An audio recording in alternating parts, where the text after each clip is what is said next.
Okay, so it's time to bake the bread. I know they have 3 loaves, but obviously I only have 1 pan, so it's fine for the additional loaves to just stay in the fridge while I bake each one. It's just kind of how it has to be in a small kitchen. So I think I'm going to start with my round loaf. So I have my loaf ready. I have my log, and my oven's all preheated to 450.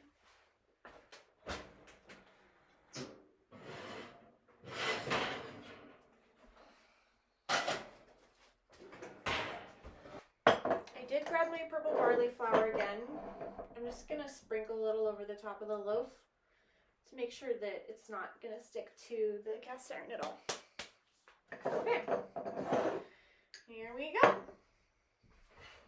So we're going to be gentle, but this is another reason I like the oval loaves. They're just a little bit easier to turn out without burning yourself.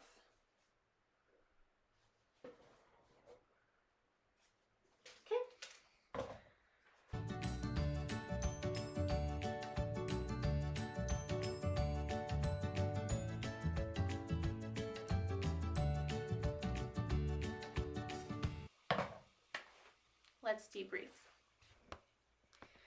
So, I put the bread in the pan and I scored it, and it was a little wet, so I had to kind of, also I don't score bread very often nowadays, so a little out of practice. But I got a score on it. Again, with scoring, I would definitely recommend looking up some resources. It's definitely an acquired skill, even more so than the actual bread making, I would say. So I just did like a crisscross on this loaf. We'll see. It's ideal if your baking vessel has a lid, because when you make bread like this, a really important part of the baking process is steaming the bread. Having steam in the baking environment allows the bread to take all the time it needs to rise fully before the outer crust forms, and then, you know, prevents the bread from rising the rest of the way. If that makes sense. I think I did a terrible job of explaining it, but whatever. So, you know, the Lodge cast iron thing has a lid, so that's good. And then what I also do is I just like toss an ice cube in the bottom of the oven. Because even though the bread has a lid, I just want to make sure the ambient environment has some steam in it. So that's really important. If you are just going to be using a pizza stone and you don't have anything with a lid, I definitely recommend throwing some ice in the oven. And you can also like spritz water in there right before you close the door, but the ice is nice because then it doesn't all just like instantly exit before you get to close the door. So anyway, I'm going to set a 25-minute timer now, and then I'm going to take the lid off and see how the bread looks. And at that time, I will let it finish baking without the lid on it. The rise will be complete by that time, so it doesn't need the lid on to prevent the crust from forming. And we do want the crust to form because that's what makes sourdough crusty and delicious, is a nice crust. So that's that, and we will check back in 25 minutes. Alright, so my 25-minute timer went off, so this is time to take the lid off. About 5 minutes ago I started being able to smell the bread, so that's always a fun, you know, development. So the loaf looks okay.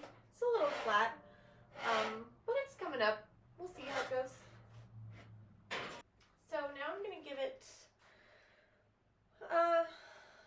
probably another 15 minutes, and then I will take a look at the color of the crust and just kind of see how it looks and how I want it to progress from there. So our further 15 minutes has elapsed, so now we're going to check on the bread. It's looking good.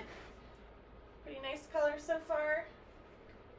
I tend to favor a very dark bake, so I'm probably going to put it back in, but I just want to look at the bottom. It's getting a little bit of blackness, not too bad. I'm going to put it back in for 5 more minutes or so. Well, I forgot to set a timer, so I burnt the fuck out of the bottom of the loaf. But it's okay. Always set a timer, kids. Burn the fuck out of it. It's okay. So now the pan is preheating again for the second loaf, which I will hopefully not burn.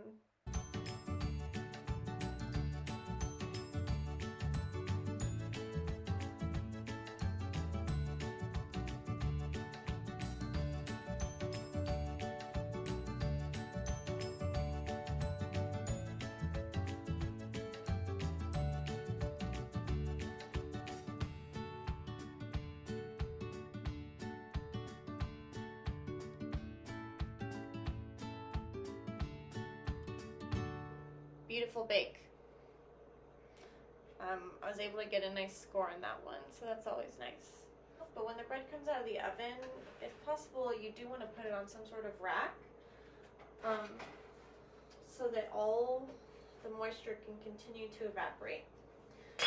The next thing to know about after the bake is I know it's really hard, but you're gonna have to wait a full 2 hours to cut into your loaf after it comes out of the oven. The baking process continues to finish for a significant amount of time after it's actually out of the oven. So if you cut into the bread before that has a chance to finish, then you're probably going to be left with kind of some gumminess because the residual steam and moisture in the loaf hasn't fully equalized. So yeah. And I did turn my oven up to 475 for this second loaf, and I feel like I got better results, so for what it's worth. The other thing I changed after the first bake was I did decide that I felt like the loaf itself didn't produce enough residual moisture to steam itself enough in the pan. So I used this measuring cup to pour a small amount of water on either side of the loaf right after I scored it and right before I put the lid on. Obviously, if you do that, you have to be careful not to pour water all over the bottom of the loaf, but it doesn't look like it had any negative effect on this loaf, so I think that it was a good thing to do. So I did do it on my baguette, my non-baguette, I mean. And the other thing I tried with that is obviously a baguette doesn't fit in that round pan, and I could bake it on a cookie tray, and I've done that before, but I wanted to try something else this time, so I kind of shoved it into a circle and hoped that it would still look okay on the inside except for the very middle. So we'll see how that comes out. Actually, so I just took the lid off of it and it looks kind of kick-ass. I think it'll work out great.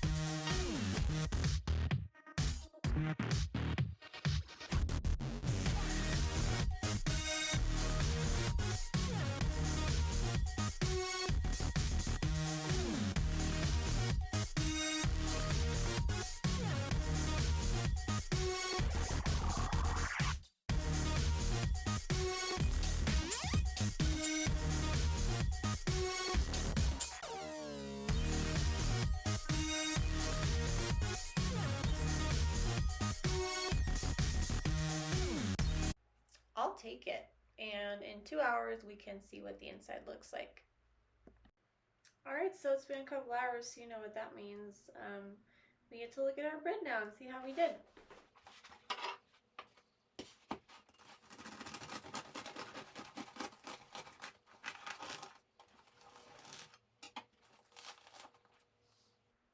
I'll take it. I mean, I think it looks great. I know that this end of the loaf is a little flat, it's not quite symmetrical, but has a nice interior structure.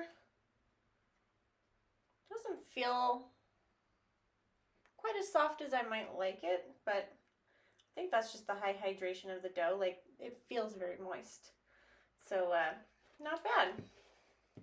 And like I said, even though that happened, all of that is still perfectly good. It's just this tiny little sliver of crust that is a little too burned to be eaten.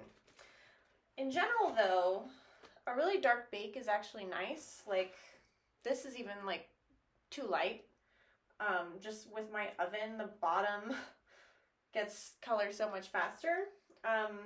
So, you know, the more color you get on your crust, the more deeper, delicious, savory flavors you're bringing out of that grain. So I definitely recommend, like, don't worry about over baking it for the most part until it looks like that. Like, it's still good. So now we'll check out our nice loaf. This one came out nice. So the score I got is pretty good. If you see this little ear, that's kind of what people try to achieve, because then it gets this like beautiful, like you can see the stretchy gluten coming out. So it's nice. So I guess the new lamb is good because it works. Thank you, Rita.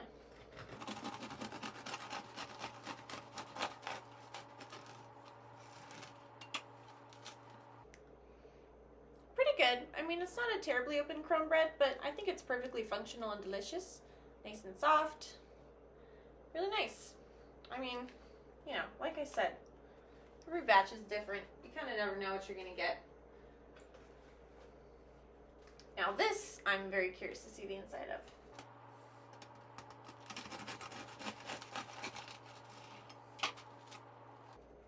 It did not get squished too bad from turning it. So let that be noted. You may use your baguette mold in your round pan. Just showing you the close-up of the non-baguette crumb. Pardon my shitty nail polish. So I just tasted the bread. It came out really good. It has a really nice sour flavor. Pretty fluffy and delicate. Super yummy. So I'm perfectly happy with something like this. I know it's not like the fancy open crumb that, you know, people love on Instagram, but it's debatable why that's even so good anyway, because like, imagine if you have a sandwich loaf with holes this big in it and you're trying to make a sandwich, like all the mustard is just gonna go through the holes. So I think it's just nice to balance functionality with aesthetic, and people really like the aesthetic of the open crumb, but I think something like this is perfectly good. Okay, well that concludes our bread unveiling section of the evening. Obligatory crust crunching.